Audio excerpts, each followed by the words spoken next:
I awoke on the floor. Must have been a rough night. I blinked and looked around. This isn't my house. I rub my eyes and look again. This doesn't even remotely look familiar. I got to my feet. My head was killing me. A hangover central, but I don't remember drinking last night. In fact, I'm pretty sure I didn't.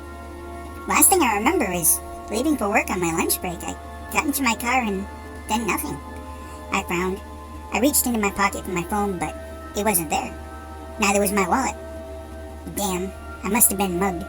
But how did I wind up here? I looked around, really taking in my surroundings this time. I was in a fairly large room. There was a light in the center, a cot, a lamp next to the cot, a dresser, a huge bookshelf that took up a wall. It was filled to the brim with books. A toilet and a sink on the far wall and a standing shower. But that was it. I walked over to the only door. It was locked. I looked for a window to better get my bearings, but there wasn't one. I knocked on the door and then pounded. "Hello? I'm trapped in here. Can somebody help?" I screamed. "No," a voice came through a PA system. "But you can help yourself." I stepped back from the door and noticed a security camera on the wall pointed at me.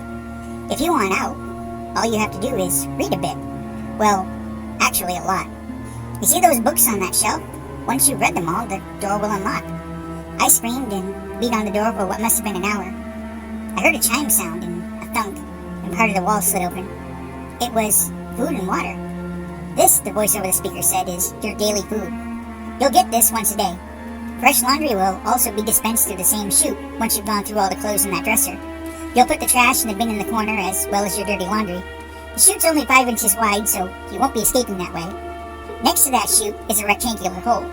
Once you finish the book, put it in there.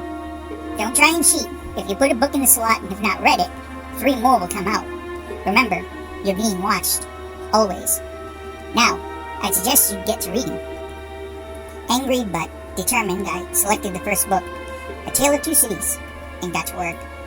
The hours turned into days, days into weeks, weeks into months. I was slowly going insane. I could feel it, but I was making progress. Not long now.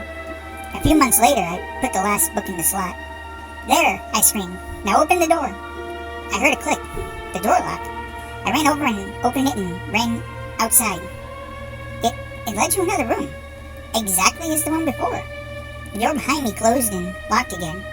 "Now," the voice said again, "start reading." "But I read all the books," I cried. "No," the voice answered. "You read all of the letter A books. This room is the letter B." I walked over to the shelf and pulled off a random book. It was Beowulf. I dropped to my knees and screamed, but my scream was overshadowed by the voice laughing through the speaker.